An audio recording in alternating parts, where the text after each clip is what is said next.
Good morning, guys. Welcome back to another episode of Lock Valley Farms.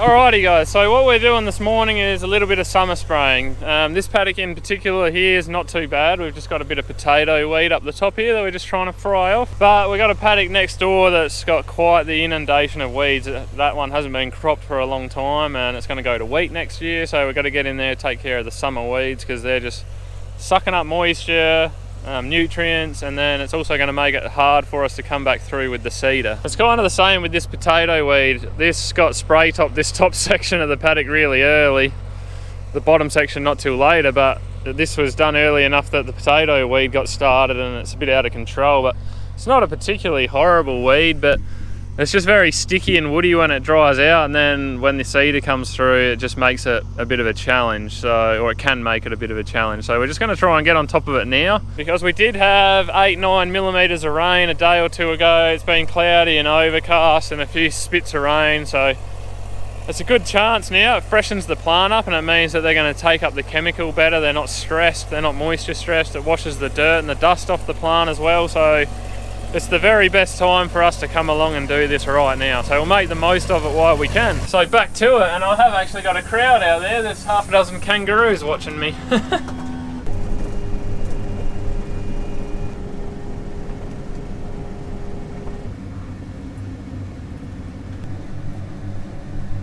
Well, that's the first tank full done. We'll refill, get back into it. We've still got another 3 tankfuls to go, so we better keep boogieing. Rightio, back to it.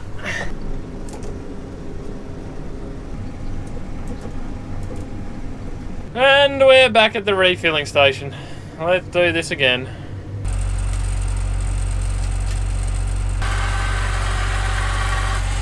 That's another fill done. Let's go.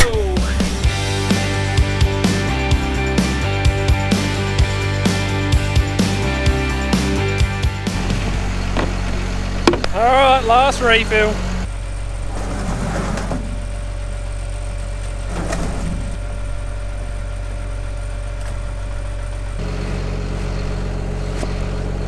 Alright, that should hopefully be the last fill.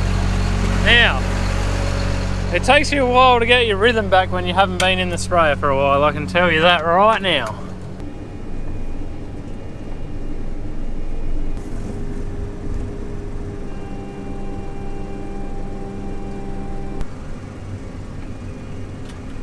Alright, we are done out here, so it's time to get back on the road and head back towards home.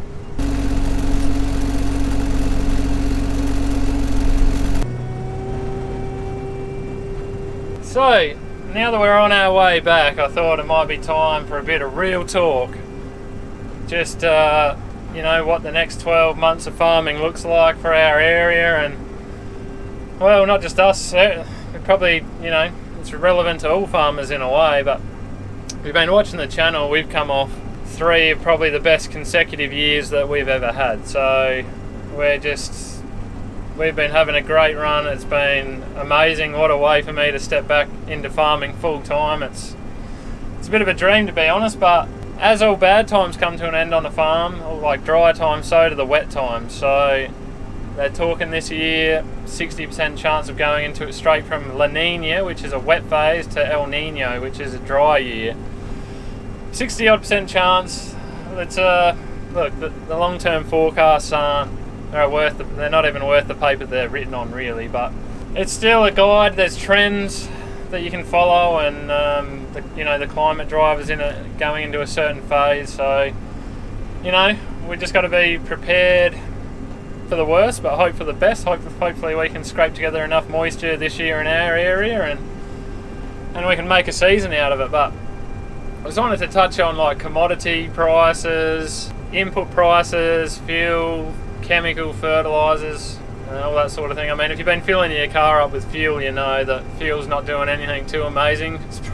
It's not been real good for a while, so that situation is the way that it is. And fertiliser, well, from last year it's come back a smidge. I think we're going to be paying in the 1100s per tonne for it this year. 2020, I reckon we were paying about $500 a tonne, or somewhere around there, probably $500 to $600. But that's so yeah, she's still essentially double. Fertiliser's still, you know, essentially double. Urea, I'm not too sure. I haven't been keeping up with urea, but it's going to be up there. Chemical prices, look, some of it's backed off a little bit. The biggest thing, I guess, this year is not hearing the whole rant about, you know, nothing, you know, we're not going to get chemical, we're not going to get fertiliser. I haven't heard any of that. It seems like everything's fairly available this year, which is nice. Machinery cost, just outrageous. Everything is just, used machinery is just ridiculously expensive. Can't get new stuff, well, you probably can of some things, but I'm hearing like on some John Deere tractors, it's like you place an order now and yeah, we can't tell you when you're going to get it. So, oh look, it would be really nice to see an end to the madness, but don't think there's much of an end in sight, to be honest. So it's just a little bit daunting, I guess, going into a year where they're giving you a fairly high chance of it being low rainfall, and just the way inputs are, it's going to sting a lot if things don't work out. But I mean, you know, it's not all doom and gloom. You know, we're coming off amazing years, and you know, we've got a bit behind us, and we've got a lot to be thankful for. It's been like I said, it's been a hell of a run, and let's just hope that this year things can work out and we can make a season out of it. But that's just a bit of an update. I think the other thing is grain prices. Look, they've backed off a little bit lately, and the way I sort of see it going forward,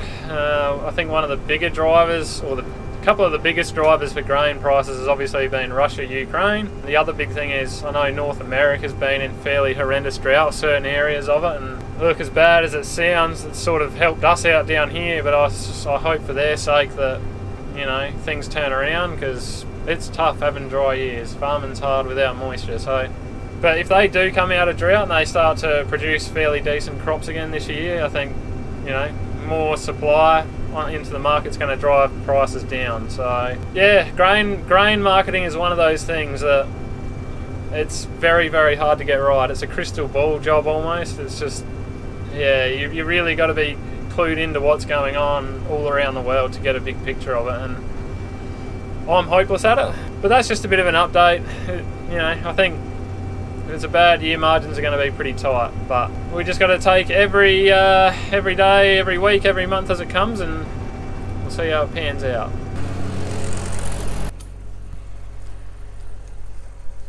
Come on, move. What's the go?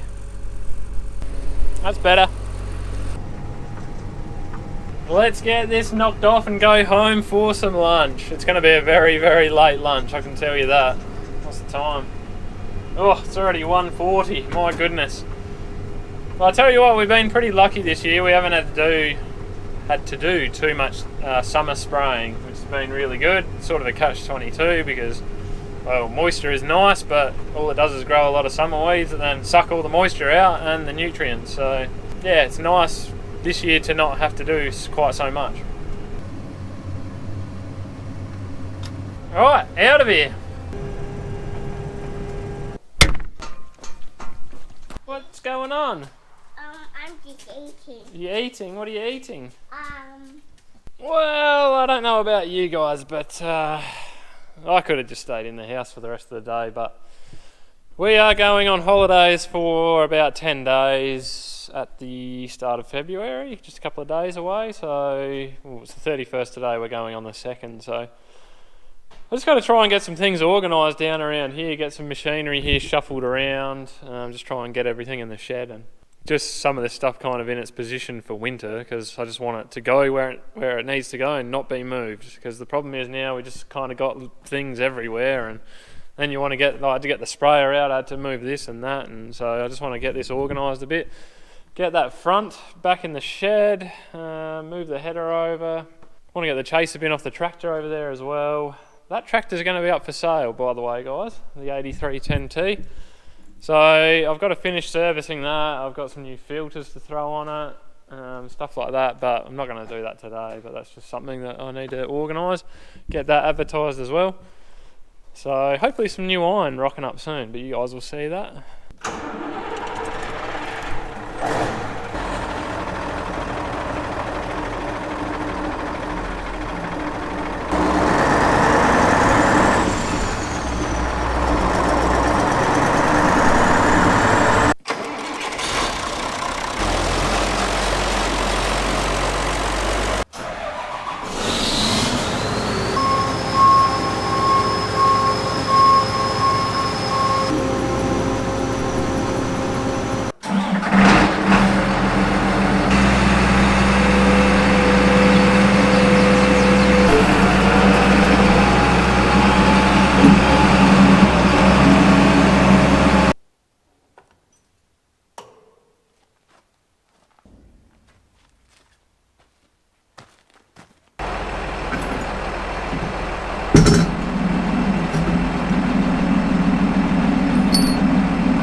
A bit of overkill, yes, but it just stops it becoming such a rusty mess by the time you come round to it at harvest next season. So anyway, that's the other reason I wanted this tractor, because it makes reversing this trailer in so much easier.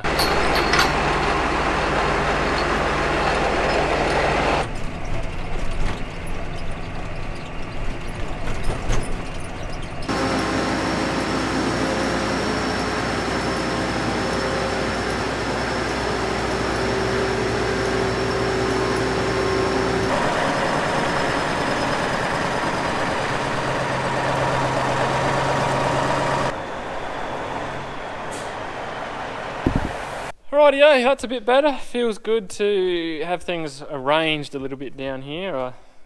I feel like that was, I don't know if you watch Millennial Farmer, but sometimes in his videos I swear all he does is shuffle machinery in and out of the shed, which, well, I mean, that's all I was doing then, but our machinery is nowhere near as exciting or new, so there's that. But I'm going to call it a day. It's about 6:30. Well, I'm not actually going to call it a day. I'm going to go give the sprayer a bit of a wash off, a bit of a birthday, because the poor thing's just been neglected in the back of the shed and it's been doing a bit of work and it just needs a really good wash off, to be honest. So I'm going to get busy doing that. No other better way to end your day. So just want to thank everyone for watching. I hope you enjoyed the video. Take it easy, have a good one, and we'll see you next time.